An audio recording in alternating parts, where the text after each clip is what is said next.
तेजस्वी जी क्या बोले नहीं बोले उससे मुझे नहीं लगता है जनता को कुछ फायदा होने वाला है। वो अपनी रोटी सेक रहे हैं, घूम घूम के कोशिश कर रहे हैं कि उनका एक भी तो सीट आ जाए कम से कम लोकसभा में। जो नेतृत्व रहेगा लालू परिवार से ही रहेगा और इसमें किसी दूसरे यादव को वैसा पोजीशन नहीं मिलेगा। अगर वैसा रहता तो लोग अच्छे लोगों को अपने पार्टी में लेते। नमस्कार, स्वागत है आप सभी का द लार्ज में और मैं हूं आपके साथ विशाल गौरव। और लगातार हमारी ग्राउंड रिपोर्टिंग जारी है और आज हम सिवान लोकसभा क्षेत्र के बढ़हरिया विधानसभा में पुराना में मौजूद हैं और हमारे साथ प्रकाश मणि तिवारी जी हैं। लगातार हमारे कैमरे पर आते रहते हैं और अपनी जो योजनाएं हैं लोकसभा चुनाव को लेकर बताते हैं। आज फिर से बात करेंगे, तो स्वागत है सर आपका। सबसे पहले आपके सभी दर्शकों को मेरा नमन और आपको धन्यवाद। कल तेजस्वी यादव आए थे सिवान जिले में, काफ़ी कुछ उन्होंने बातें बताई। क्या कहिएगा कि जिस तरह से ऐसा परिवर्तन भी हो गया सरकार का, पहले आरजेडी और जेडीयू का गठबंधन था, अब बीजेपी और जेडीयू का गठबंधन है, क्या अंतर लग रहा है आपको कुछ? देखिए, सरकार पलटती है, बदलती है, तो इसमें जनता का कुछ नसीब नहीं बदलता है। जो वर्तमान स्थिति चल रही है, हम जनता के लिए बदलाव तब आएगा जब हमारा जो समाज है नशा मुक्त हो जाए, अपराध मुक्त हो जाए, भ्रष्टाचार मुक्त हो जाए। हमारे यहाँ जो लोग ट्रेन में भड़ भड़ के जाते हैं, पलायन करते, वो समस्या का शॉर्ट आउट हो जाए। हर ब्लॉक लेवल पे छोटे छोटे कुटीर उद्योग या कल कारखाने खुले, जिससे नहीं ज़्यादा तो मतलब 10-5 लोगों को भी, अगर गमछा फैक्ट्री भी अब डालते हैं तो 10-5 लोगों को नौकरी मिलेगी। अगर उस तरह की मानसिकता हमारे नेतृत्व में आती है, अगर कुछ करते हैं, तब जाके हम कहेंगे कि बदलाव हो रहा है, हमारा नसीब बदल रहा है। लोगों को आसानी से, जो लोग सही में बिजनेस करना चाहते हैं, उनके लिए आसानी से बैंकों से लोन मिल जाए। ये जो रोड एक्सीडेंट की समस्या है, रोडों का चौड़ीकरण, आप देखेंगे ये जैसे जामो बाज़ार का ये रोड है, अभी इस पे जो लोड है आज से 10 साल पहले और आज का लोड जस्ट 4 टाइम्स ज़्यादा है। रोज़ ज़िले में आपके 3 ट्रक गाड़ियाँ उतरती है, राइट, बाइक और ये सब लेके।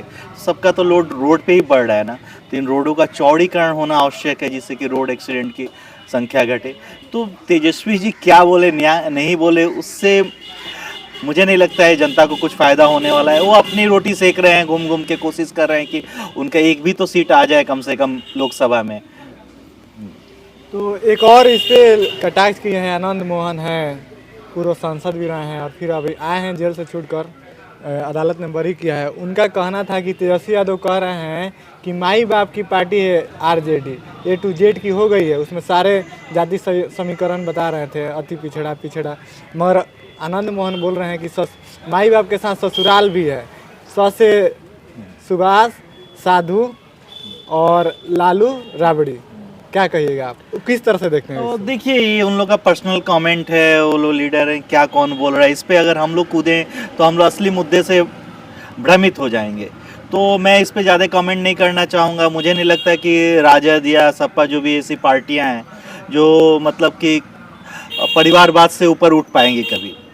ये हमेशा जो नेतृत्व रहेगा लालू परिवार से ही रहेगा और इसमें किसी दूसरे यादव को वैसा पोजीशन नहीं मिलेगा। अगर वैसा रहता तो लोग अच्छे लोगों को अपने पार्टी में लेते। क्योंकि ऐसा नहीं कि यादव वर्ग में बस तेजस्वी ही एक ऐसे हैं, बहुत सारे ऐसे युवा हैं जो बहुत ही अच्छे हैं। उनका एजुकेशन ले लिया जाए, उनका सोशल वर्क ले लिया जाए, या उनका जो देश के प्रति योगदान है, समाज के प्रति योगदान है, बहुत सारे युवा हैं। लेकिन उनको जब तक आप चांस नहीं देंगे तब तक आप कैसे कहेंगे कि हम सबको लेके चल रहे हैं। रैली थी, उसमें उन्होंने सिवान को लेकर कोई ऐसी घोषणाएं नहीं की कि जिससे लोगों को फायदा हो। उनके भाषण में आप देखिएगा, क्योंकि उप मुख्यमंत्री हैं तो कहीं ना कहीं उनका बात करना जाहिर बनता है।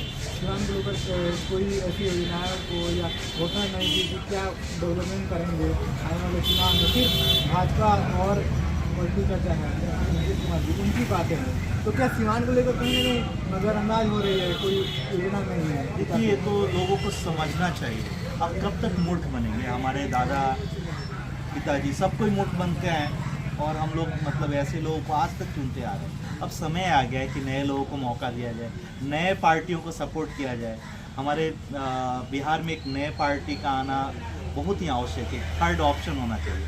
हम कहीं से भी घूम फिर के जाते हैं तो जेडीयू, राजद इसी में किसी को भी वोट दीजिए आप, इन्हीं के बीच में रह जाते हैं। तो हमें अब आवश्यकता है कि इन दोनों से ऊपर उठें और एक किसी नए पार्टी को हम लोग अवसर दें, नए नेतृत्व को चांस दें, तभी जाके हमारा विकास संभव है या हमारे कहिए हमारे लिए कुछ हो पाएगा। नहीं तो हमारे बच्चे भी, आने वाली कई पीढ़ियां भी जिस मुसीबत से हम लोग गुजरे हो सकता है उससे भी बद से बदतर उनकी। अच्छा, लगातार आप क्षेत्र में घूम रहे हैं, कैसा रिस्पॉन्स मिल रहा है? और देख रहा हूँ कि आप घूम रहे हैं तो आप से उसके आपके मनोबल में कितना बदलाव आया है पहले की तुलना में आज, और कैसा चल रहा है? देखिए, मैं तो एक निर्दलीय प्रत्याशी के तौर पे जनसंपर्क पे घूम रहा हूँ पिछले 2-2.5 साल से। आप देख रहे हैं, कोशिश कर रहा हूँ जंगल तक पहुँचूँ, हर बाज़ार में, हर गांव में कोशिश करता हूँ कि लोगों तक पहुँच के अपनी बात समझा सकूँ कि मेरा मोटो क्या है, मैं क्यों लोकसभा चुनाव लड़ना चाहता हूँ। मैं इसलिए लड़ना चाहता हूँ कि जब हम जैसे लोग आएंगे, मेरा जितना हारना मेरे लिए मैटर नहीं करता, मेरे लिए मैटर ये करता है कि अगर मेरे देखा देखी कल आप भी इस क्षेत्र में आते हैं, किसी चुनाव में पार्टिसिपेट करते हैं, तो लोगों को एक ऑप्शन मिलेगा।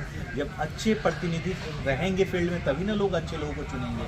जब सब वैसे ही लोग आएंगे तो लोग मजबूरी में किसी को भी वोट देंगे, उन्हीं में से एक चुन के आएगा। तो अभी समय आ गया है कि हम बदलाव करें, एक स्वच्छ और सकारात्मक राजनीति की दिशा में सब कोई मिलकर चले। मैं कल देख रहा था कि हिना साहब हैं पूर्व सांसद हैं दीवान के, मोहम्मद साहब नून साहब, और मोदी के बहुत कद्दावर नेता भी रहे हैं, उनको नज़रअंदाज किया गया, उनकी पत्नी को। आप उसको किस तरह से देखते हैं, क्या कहिएगा? देखिए, ये तो पार्टियों का चरित्र रहा है राजनीति में भारत में कि यूज एंड थ्रो। मुझे जहाँ तक लगता है कि हिना साहब से पूरे मुस्लिम वर्ग बहुत ही मतलब इमोशनल अटैचमेंट है, और राजद अगर उन्हें नज़रअंदाज कर रही है तो कहीं ना कहीं खामियाजा उनको विधानसभा में भुगतना पड़ेगा। लोकसभा में तो मुझे नहीं लगता है कि राजद को कुछ होने वाला है, लेकिन विधानसभा में भी इसका खामियाजा भुगतना पड़ सकता है। लेकिन मैं ज़्यादा कमेंट नहीं करना चाहूँगा क्योंकि ये मेरा मैटर है ही नहीं।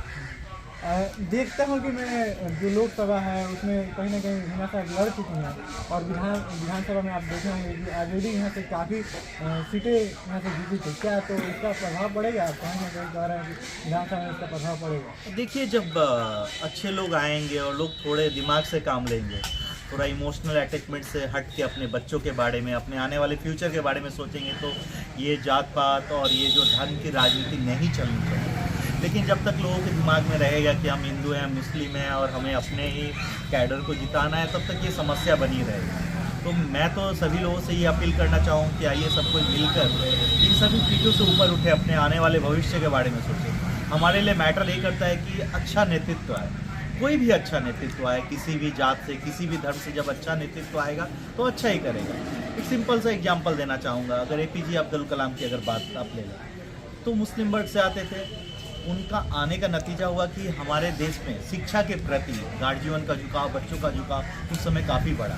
लोग उनको देख के काफ़ी मतलब अटैच हुए उनसे, इमोशनली, मेंटली, मतलब लोग काफ़ी प्रभावित हुए। उसी तरह अगर फ़िलहाल अगर आप मोदी जी को देखें तो मोदी जी का जो कार्य है वो सबके लिए, सबको प्रभावित कर रहा है। ऐसा नहीं है कि उनकी जो योजना है स्पेसिफिक किसी वर्ग के लिए आ रही है। मैं हालांकि मैं BJP से नहीं हूँ, लेकिन हाँ, जो काम दिखता है मैं उसके बारे में कहना चाहूँगा। उसी तरह अगर प्रशांत किशोर को ले लिया जाए तो राजनीति कैसे की जाती है, कैसे लोग राजनीति में आना चाहिए, वो एक दर्शा रहे हैं। एक बिहार का ही अगला सवाल ये भी था कि प्रशांत किशोर से आपकी मुलाकात होती रहती है और हुई भी है, तो क्या लगता है कि कहीं ना कहीं आप जन सुराज से लड़ने वाला है, या ऐसा हो सकता है? कैसे लगता है? हाँ, देखिए, आज के डेट में जो थर्ड फ्रंट जन सुराज जिस तरह से उभर के आ रहा है, भले लोग वो ऑन पेपर नहीं हो, लेकिन सभी को इमोशनली मतलब प्रशांत किशोर से जो जुड़ी रहे, तो नो डाउट मैं तो मतलब उनसे काफ़ी दिन से जुड़ा हुआ हूँ,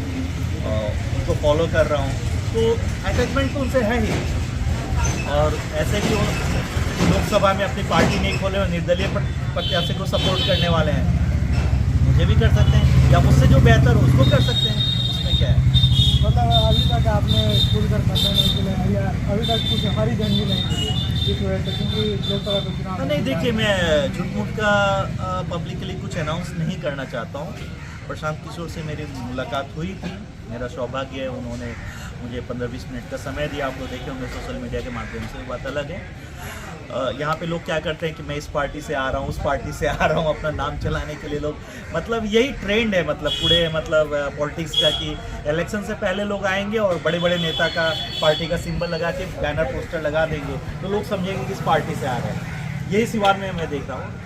तो मेरा ये कहना है, जब तक कोई खुल के आके मुझे सपोर्ट नहीं कर रहे तो मैं क्यों कहूँ कि मैं इसके पार्टी से आ रहा हूँ। मैं एक निर्दलीय कैंडिडेट हूँ, मैं अपने दम से लड़ रहा हूँ। अभी तक मैं जहाँ भी पहुँचा हूँ प्रोफेशनली या पर्सनली या अभी जो इलेक्शन के फील्ड में अपने दम से आया हूँ, तो मैं इसका क्रेडिट क्यों किसी को दूँ। तो अगर मैसेज पहुंचाना होगा सीवान की जनता को, क्योंकि अब ज़्यादा टाइम रह नहीं गया है, तो क्या होना चाहिए सीवान की लोकसभा जो तमाम जनता है उसको क्या आप मैसेज करिएगा? देखिए, मैं तो यही कहना चाहूँ कि हम सभी लोगों को मिलजुल कर इस जातिवाद की राजनीति, धर्म की राजनीति सबसे ऊपर उठना पड़ेगा। नहीं तो ये जो इस तरह से दुनिया आगे बढ़ रही है, हम लोग बहुत पीछे रह जाएंगे। हमारे बच्चे, हमारे आने वाला कल, हमारा कल्चर, हमारा जो सोसाइटी है बहुत पीछे चला जाएगा। आप उठा के देख लीजिए दूसरे स्टेट का क्या कंडीशन, किस तरह से कल कारखाने वहाँ पे खुले, वहाँ के लोगों को बाहर जाने की आवश्यकता नहीं है। हम लोग छोटी छोटी आवश्यकताओं को पूर्ति के लिए कितना संघर्ष करना पड़ता है यहाँ के लोगों को। और समस्या इस कदर बढ़ गई है कि लोग मतलब नशा, हर तीसरे घर चौथे घर में आज के डेट में एक लड़का जो है नशे के गिरफ्त में जा रहा है। तो इसका जो असर है इस परिवार वालों को भुगतना पड़ रहा है, कहीं ना कहीं हमारे समाज पे पड़ रहा है। क्राइम का रेशियो बढ़ रहा है, कहीं ना कहीं आपके समाज में क्राइम बढ़ने से क्या हो रहा है कि शिक्षा का स्तर गिरते जा रहा है। और जो परिवार है सामाजिक तौर से, आर्थिक तौर से, मानसिक तौर से कमज़ोर होते जा रहे हैं। तो इन सभी समस्याओं पे हमें ध्यान देना चाहिए। चलिए, हमारे साथ प्रकाश मणि तिवारी जी हैं और इन्होंने तमाम बातें वो बताई जो लोकसभा को लेकर और असल मुद्दे क्या होने चाहिए, क्योंकि ये अलग तरह की राजनीति करने के लिए आए हैं सीवान में और लगातार क्षेत्र में घूम रहे हैं। बाकी